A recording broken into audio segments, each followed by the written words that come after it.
Vlog! The Adventures of Tom Sawyer by Mark Twain. The background of the author, The Adventures of Tom Sawyer, is an 1876 novel by Mark Twain about a boy growing up along a Mississippi River. It is set in the 1840s in the town of St. Petersburg, which is based on Hannibal, Missouri, where Twain lived as a boy. In the novel, Tom Sawyer has several adventures, often with his friend Huckleberry Finn. Mark Twain's publication in 1876 of his popular novel and adventures of Tom Sawyer revised a brief downturn in his success following the publication of his previous novel. The Gilded Age. Twain wrote the adventures of Tom Sawyer while he and his family were living in Hartford, Connecticut, and while Twain was enjoying his fame. The novel, which tells of the escape of a young boy and his friends in St. Petersburg, Missouri, a village near the Mississippi River, recalls Twain's own childhood in a small Missouri town. The friendship of Tom Sawyer and Huck Finn is one of the most celebrated in American literature, built on imaginative adventures, shared superstitions, and loyalty that rises above social convention. And the novel remains one of the most popular and famous works of American literature. The novel and its character has achieved folk hero status in the American popular imagination. Scenes such as Tom Sawyer tricking his friends into while watching Aunt Polly's fence for him, Injun's Joe leaping through the window of the courthouse after Tom names him as Dr. Robinson's murderer, and Tom and Becky lost in the cave and become so familiar to American readers that one almost doesn't have to read the book to know about them. But the pleasure of reading the adventures of Tom Sawyer has kept readers coming back to the novel for over a century.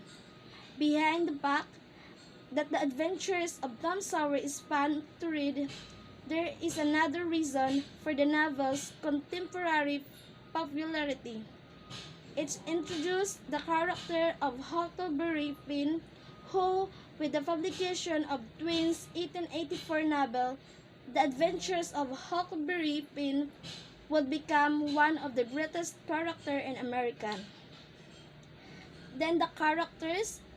Tom Sawyer, the novel's protagonist. Tom is the mischievous boy with an active imagination who spent most of the novel getting himself and often his friends into and out of trouble. Despite of mischief, Tom has a good heart and a strong moral conscience. As the novel progresses, he begins to take more seriously and responsibilities for his role as a leader among his schoolfellows. Aunt Polly, Tom's aunt and guardian. Aunt Polly is a simple, kind-hearted woman who struggles to balance her love for her nephew with her duty to discipline him. She generally fails in her attempts to keep Tom under control because, although she worries about Tom's safety, she seems to fear considering him too much. Above all, Aunt Polly wants to be appreciated and loved. Huckleberry Finn, the son of the town drunk. Huck is a juvenile outcast who is shunned by respectable society and adored by the local boys who envy his freedom. Like Tom, Huck is highly superstitious, and both boys are always ready for an adventure. Huck gradually replaced Tom's friend Joe Hopper as Tom's sidekick in his escapade.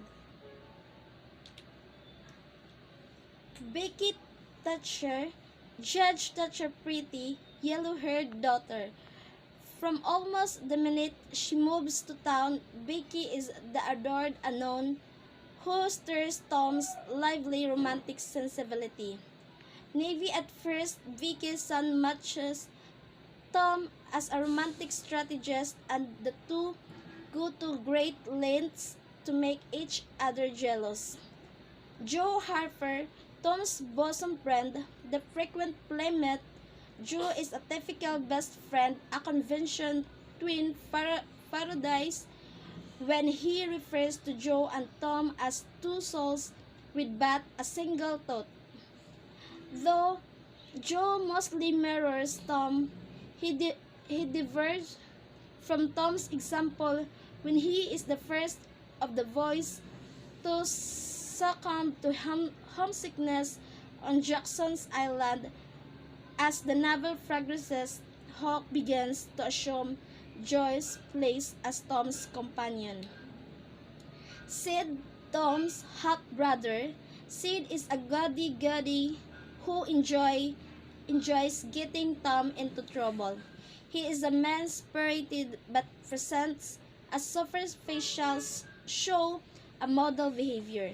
He is thus the opposite of Tom, who is warm-hearted but behaves badly. Mary, Tom's sweet, almost saintly cousin. Mary holds a soft spot for Tom. Like Sid, she is well behaved, but unlike him, she acts out of genuine affection rather than malice. In John Joe, a villainous man who commits murder becomes a robber and plans to mutilate the Wendos Douglas. In John Jones, predominant motivation is revenge, half Native American and half Caucasian. He has suffered social exclusion, probably because of his race. Muff Potter, a hapless drunk and friend of Injun Joe. Potter is a kind of grateful toward Tom and Hawk, who bring him presents after he's wrongly jailed from Dr. Robinson's murder.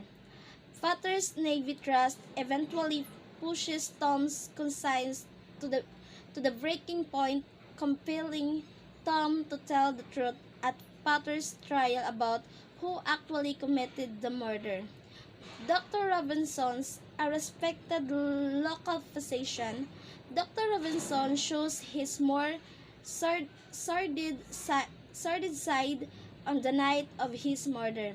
He hires Injun Joe and Muff Potter to dig up William's grave because he wants to use the corpse of medical experiment. Mr. Sprague, the minister of the town church. The Wendos Douglas, a kind-hearted, frious resident of St. Petersburg, whom the children recognize as a friend. Tom knows that the Wendo Douglas will give him and Becky ice cream and let them sleep over. She's kind to Hawk even before she's learned that he saved her life. Mr. Jones, a Welshman who lives with his sons near the Wendo Douglas house. Mr. Jones responds to Hawk's alarm to the night that Injun Joe intend to attack the Wendo, and he takes care of Hawk in the aftermath.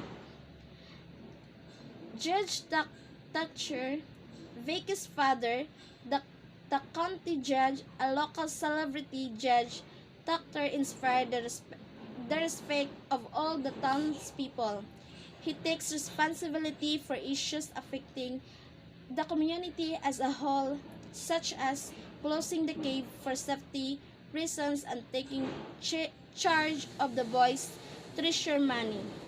Jim and Polly Young's live. Amy Lawrence, Tom's former love. Tom abandons Amy when Vicky's doctor comes to town. Vin Rogers, one of Tom's friends, whom Tom persuades to whitewash and fully fence. Alfred Temple, a well-dressed new boy in town. Like Amy Lawrence, Alfred gets caught in the crossfire of Tom and Becky's love games, as Becky pretends to like him in order to make Tom jealous. Mr. Walters, the somewhat ridiculous Sunday school superintendent, because he aspired to please Judge Thatcher, Walters rewards Tom with a Bible, even though he knows that Tom hasn't earned it. Mr. Dobbins, the schoolmaster. Mr. Dobbins seems a slightly sad character. His ambition to be a medical doctor has been thwarted, and he has become a heavy drinker and the butt of schoolboy pranks. Then, the next is the setting. The Adventures of Tom Sawyer is set in the town of St. Petersburg, Missouri, sometime around the middle of the 19th century. St. Petersburg is small, but it's got everything a boy could want: lush forest, a wide river, and island perfect for playing pirates, and caves perfect for getting lost in. Then next is the summary. Summary: The Adventures of Tom Sawyer is an 1876 novel by Mark Twain about a boy growing up along a Mississippi River.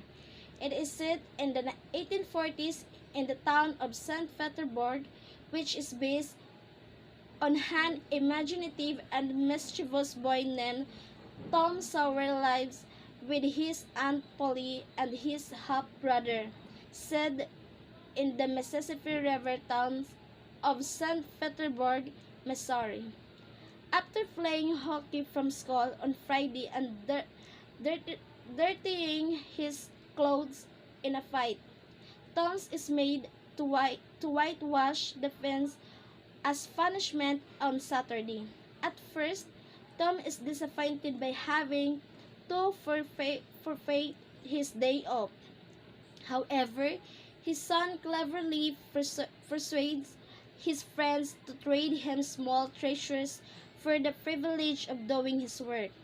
He trades these treasures for tickets given out in the Sunday school for memorizing Bible verses, and uses the tickets to claim a Bible as a prize. He loses much of his glory, however, when, in response to a question to show off his knowledge, he incorrectly answers that the first two disciples were David and Goliath. Tom falls in love with Becky Thatcher, a new girl in town, and persuades her to get engaged to him. The romance collapses when she learns that Tom has been engaged before to a girl named Amy Lawrence. Shortly after being shown by Becky, Tom accompanies Hoverberry Payne, the son of the town drunk, to the graveyard at night to try out a cure for warts. At the graveyard, they witness the murder of young Dr. Robinson by the Native American half-breed Injun Joe. Scared, Tom and Huck run away and swear a blood oath not to tell anyone what they have seen. Injun Joe blames his companion, Muff Potter, a hapless drunk, for the crime. Potter is wrongfully arrested, and Tom's anxiety and guilt begin to grow. Tom Huck and Tom's friend Joe Harper ran away to an island to become pirates. While frolicking around and enjoying their newfound freedom, the boys become aware that the community is sounding the river for their bodies. Tom sneaks back home one night to observe the commotion. After a brief moment of remorse at the suffering of his loved ones, Tom is struck by an idea of appearing at his funeral and surprising everyone. He persuades Joe and Huck to do the same. The returns is met with great rejoicing, and they become and envy the admiration of all their friends. Back in school, Tom gets himself back in Becky's favor after he nobly accepts the blame for a book that she has ripped. Soon Muff Potter's trials begins, and Tom, overcome by guilt, testifies against Injun Joe. Potter is acquitted, but Injun Joe leaves the courtroom through a window. Summer arrives, and Tom and Hawk go hunting for buried treasure in a haunted house. After venturing upstairs, they hear a noise below. Peering through holes in the floor, they say Injun Joe entered the house disguised as a deaf and mute Spaniard. He warned his companion as unkempt man planned to bury some stolen treasure of their own. From their hiding spot, Tom and Huck wriggle with delight at the prospect of digging it up. By an amazing coincidence, Injun Joe and his partner find a wire box of gold themselves. When they say Tom and Huck stalls, they become suspicious that someone is sharing their hiding place and carrying the gold instead of revarying it. Huck begins to shadow Injun Joe every night, watching for an opportunity to nab the gold. Meanwhile, Tom goes on a picnic of Mac Douglas' partner, making off with a box. He follows and overhears their plans to attack the Wendell Douglas, a kind resident of St. Petersburg, by running to fetch help. Huck forestalls the violence and becomes an anonymous hero. Tom and Becky get lost in the cave, and then absence is not discovered until the following morning. The men of the town begins to search for them, but to no avail. Tom and Becky run out of food and candles and begin to waken. The horror of the situation increases when Tom, looking for a way out of the cave, happens upon Injun Joe, who is using the cave as a hideout. Eventually, just as the searchers are giving up, Tom finds a way out. The town celebrates, and Becky's father, Judge Thatcher, looks up the cave. Injun Joe, trapped inside, strives to death. A week later, Tom takes Huck to the cave, and they find the box of gold, the proceeds of which are invested for them. The Wendell Douglas adopts Huck, and when Huck attempts to escape civilized life, Tom promises him that if he returns to the Wendell, he can join Tom's robber band. Reluctantly, Huck agrees, Anniville, Missouri, where Twain lived as a boy. Then next is the analysis. The Adventures of Tom Sawyer. Summary. Tom Sawyer is a young boy living with his Aunt Polly on the banks of the Mississippi River. He seems to most enjoying getting into trouble. After missing school one day and getting into a fight, Tom is punished with the task of whitewashing a fence. Then the plot: Tom Sawyer, an orphan, lives with his Aunt Polly and his half-brother, set in the fictional town of St. Petersburg, Missouri. Sometime in the 1840s, a fun-loving boy, Tom skips school to go swimming and his maid to whitewash his aunt's fence for the entirety of the next day, Saturday, as punishment. Then the exposition. Tom Sawyer lives in St. Petersburg, Missouri, with his Aunt Polly, cousin Mary, and brother Sid. He was punished for doing such acts, but he was still able to escape by outwitting Aunt Polly and pulling out his friends. Then the climax. Hawk overhears Injun Joe's plan to kill the Wendell Douglas, and Tom encounters Injun Joe, where he and Becky are stranded in the cave. Then the following action. The Wendell Douglas take in Hawk and curse for him while he is sick.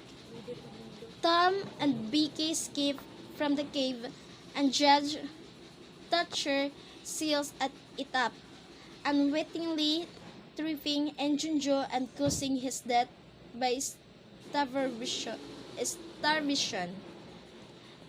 Rising action.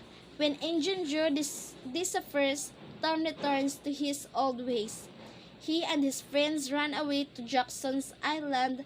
Later, they spy Injun Joe return in disguise with a secret treasure. Fascinated, Hawk stays in town to watch Joe, while Tom goes on an outing with Becky to McDouglas Cave. Then the denouement was presented in a much unexpected manner, and in the scenes that readers would hunger more for adventure. The fact that Twain presented a new plan of adventure for the characters both brought up and revealed a mystery. Twain presented his as if saying that the novel has more of offer after the readers would think that the story has come to an end and arrived at a conclusion. Then the conflict. Tom and the Hawk perceive their biggest struggle to be between themselves and Injun Joe, whose gold they want and whom they believe it is out to kill them. Conflict also exists between Tom and his imaginative world and the expectations and role of adult society. Then the symbolism. The treasure is a symbolic goal that marks an end of the boy's journey. It becomes an indicator of Tom's transition into adulthood and Hawk's movement into civilized society. It also symbolizes the boy's heroism, marking them as exceptional in a world where conformity is the rule. Themes. The main themes in the adventures of Tom Sawyer are friendship, imagination, truth, and falsehood. Friendship. Tom, Joe, and the Hawk's friendship enables them to create their own adventurous world. Their trust in each other allows them to overcome obstacles and create fun wherever they go. Point of view. Obstacles and create fun wherever they go.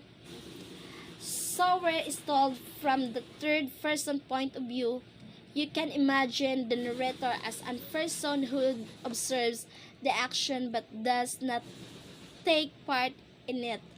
The reader sees everything through the narrator's eyes and is given this perspective on events. The moral lesson in this book: learn a guideline to children to listen your elders, follow the rules, and also gives the life lesson of being a loyal friend. Thank you for watching, and don't forget to like and share, subscribe, and hit the notification bell for more updates. Bye-bye!